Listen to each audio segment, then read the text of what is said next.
ఎక్కువ మందిని బాధించే సమస్య ఒకటి ఉంది. ఇదే ఆనలు. ఇది ఎంతగా ఇబ్బంది పెడుతూ ఉంటుందంటే, గుండెపోటు ఏ స్థాయిలో నొప్పిని కలగజేస్తూ ఉంటుందో ఆనల వల్ల వచ్చే నొప్పి కూడా అంతే. కాకపోతే గుండెపోటు అనడంతోనే టెన్షన్ పడుతూ ఉంటారు, డాక్టర్ని కలుస్తూ ఉంటారు, ఆనల్ని తేలిగ్గా తీసుకుంటూ ఉంటారు, అయినా సఫర్ అవుతూ ఉంటారు. మరి ఈ ఆనల్ని ఎలా తగ్గించుకోవాలి? దీనికి సంబంధించిన ఆయుర్వేద చిట్కా వైద్యం ఏమిటి, అలాగే జాగ్రత్తలు ఏమిటి, అసలు ఈ ఆనలు ఇవి ఎందుకు వస్తాయి, ఈ మొత్తం సమాచారాన్ని ఈ వీడియోలో మనం తెలుసుకుందాం.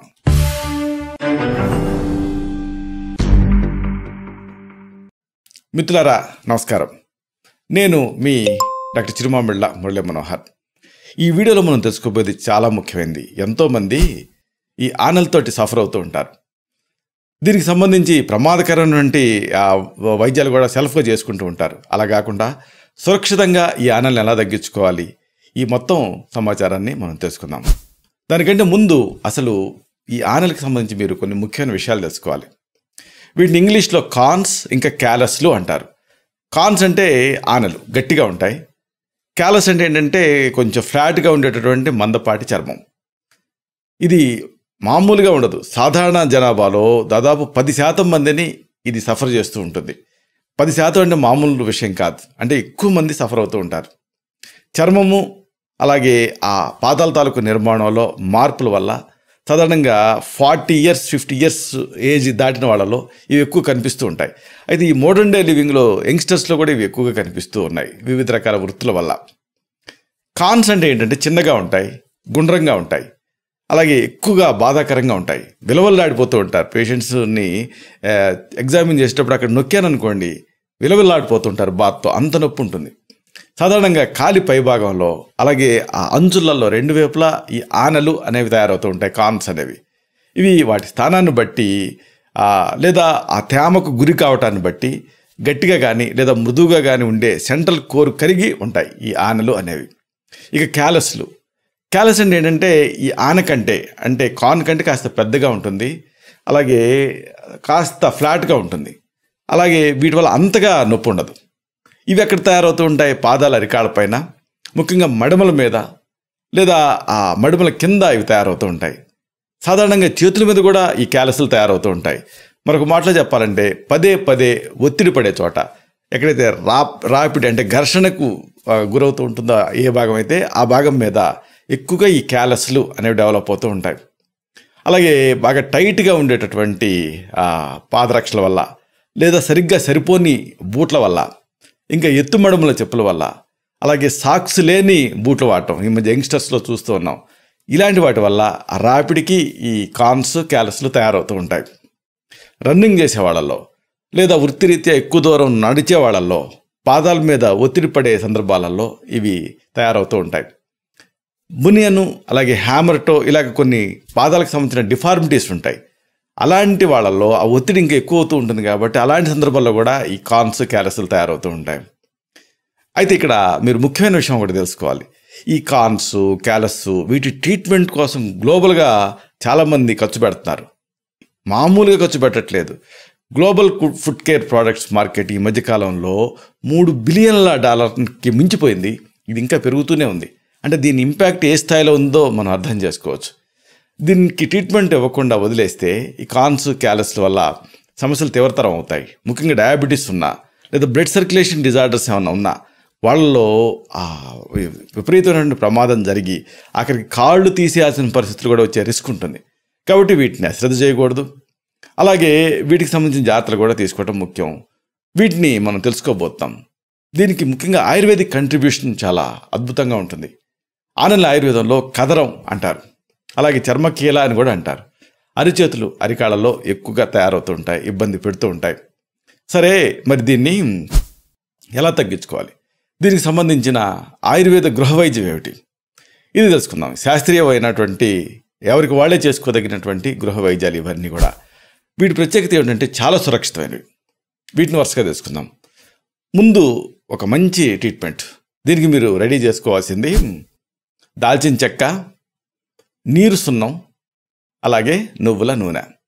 ఇలా మీరు రెడీ చేసుకోవాలి. దాల్చిన చెక్క దీన్ని తెచ్చి ఒక రేకు మీద కాల్చి బూడి చేయాలి. చల్లార్చి తర్వాత ఒక గుడ్డతోటి జల్లించి నిల్వ ఉంచుకోవాలి. అవసరమైనప్పుడు కాస్త తగినంత ఈ బూడిదని తీసుకొని సగం నీరు సున్నం పొడి కలపాలి, అంటే పేస్ట్లా కావాలి. దీన్ని నువ్వుల నూనెతో మళ్ళీ రంగరించి రాత్రిపూట ఆనల మీద పట్టించాలి. ఉదయం కడిగేసుకుంటూ ఉండాలి.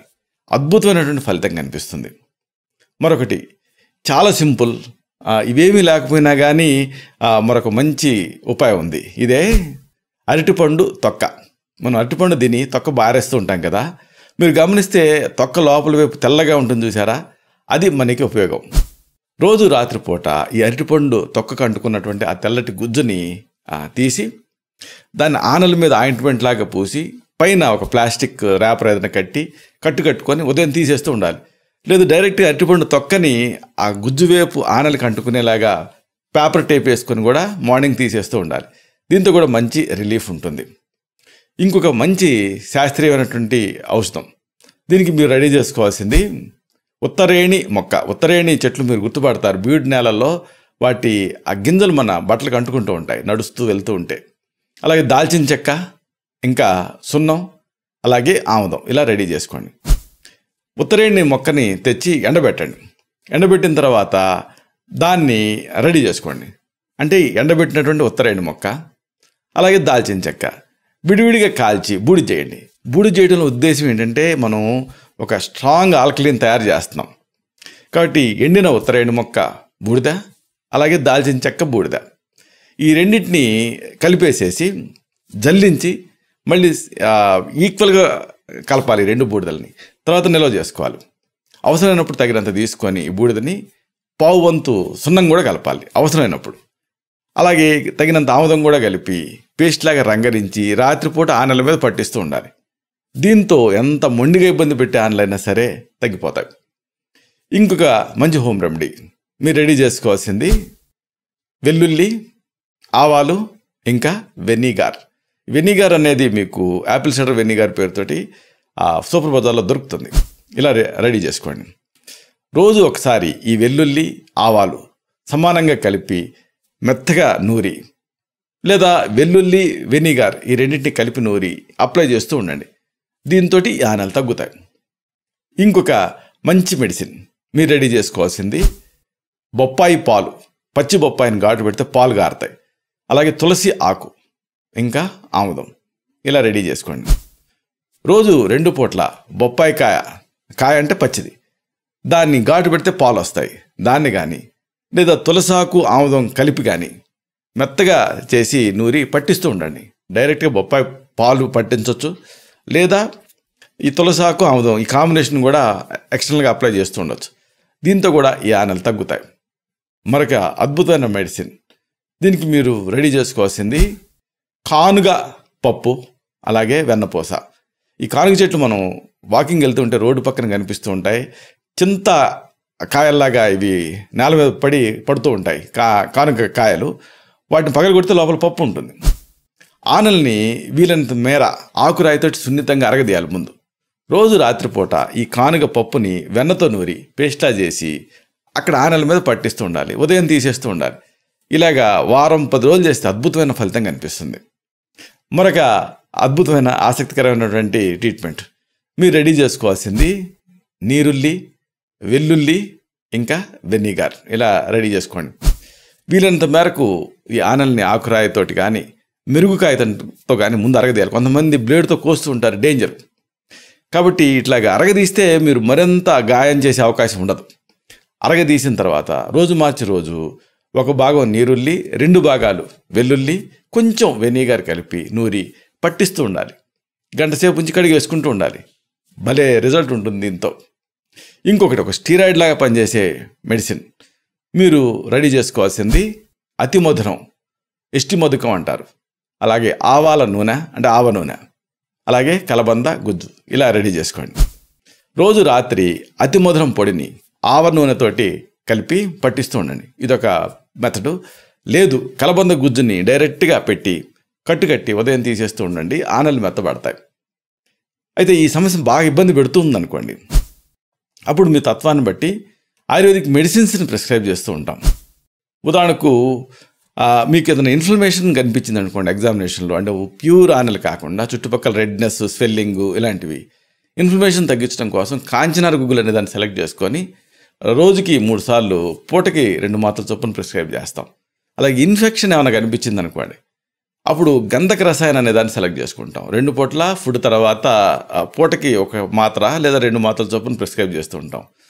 అలాగే ఏదన్నా ఫేవరిష్నెస్ ఇలాగా కనిపించింది అనుకోండి, అంటే బ్లడ్ని ప్యూరిఫై చేయాల్సిన అవసరం అనిపించింది అనుకోండి, మహామంజిష్టాది క్వాద అనే దాన్ని ప్రిస్క్రైబ్ చేస్తాం. ఫుడ్ తర్వాత రోజుకి 2 సార్లు ఉదయం సాయంత్రం పూటకి 10 నుంచి 20 మిల్లీలీటర్ల మోతాదుగా సమానంగా నీళ్లు కలుపుకొని తీసుకోమని సజెస్ట్ చేస్తాం. అలాగే కాశీసా తైలం ఇలాంటి వాటిని కూడా ప్రిస్క్రైబ్ చేయడం జరుగుతుంది. ఈ ఆనల్ని సకాలంలో తగ్గించుకోవడం అనేది చాలా అవసరం. ఇప్పుడు మనం చెప్పుకున్న ఈ ప్రథమ చికిత్సలు అలాగే ఆయుర్వేద ఔషధాలు మీకు పనిచేస్తాయి. మాటిమాటికి కొంతమంది సర్జరీలు చేయించుకుంటూ ఉంటారు, మళ్ళీ వస్తూ ఉంటాయి, మళ్ళీ చేయించుకుంటూ ఉంటారు. ఇక ఆ తర్వాత చేయించుకోవటానికి అక్కడంతా ఫైబ్రస్ టిష్యూ ఫామ్ అయిపోయి పెద్ద కోతిపుండు బ్రహ్మరాక్షసి అయినట్టు అవుతుంది. కాబట్టి సకాలంలో వీటిని అటెండ్ అవ్వటం ముఖ్యం, అలాగే తగ్గించుకోవటం కూడా చాలా ముఖ్యం. ఇలాంటి మరిన్ని ఇన్ఫర్మేటివ్ వీడియోస్ కోసం ఈ ఛానల్ని సబ్స్క్రైబ్ చేసుకోండి. అలాగే ఈ వీడియోలు అప్లోడ్ అవడంతోనే మరి ఆ విషయం మీకు తెలియాలి కదా, అందుకని ఆ బెల్ బటన్ని క్లిక్ చేస్తే అది మీకు నోటిఫికేషన్ రూపంలో వస్తుంది, ఇంటిమేషన్ అనేది. అలాగే ఈ కింద మీకు లైక్ బటన్స్ ఉంటాయి కదా, ఆ లైక్ బటన్ని క్లిక్ చేస్తే ఈ వీడియో మరింత ఎక్కువ మందికి రికమెండ్ అవుతుంది. అప్పుడు ఈ వీడియో తలకు పర్పస్ సర్వ్ అవుతుంది, అంటే ఎక్కువ మందికి ఇది యూజ్ అవుతుంది. శతం జీవ శరదో వర్ధమానః, శతం హేమంతాన్ శతం వసంతాన్, 100 శరత్తులు 100 హేమంతాలు 100 వసంతాలు వర్ధిల్లుతూ జీవించండి. Stay healthy, stay happy, be positive, keep smiling, stay safe. Love you all. శుభం.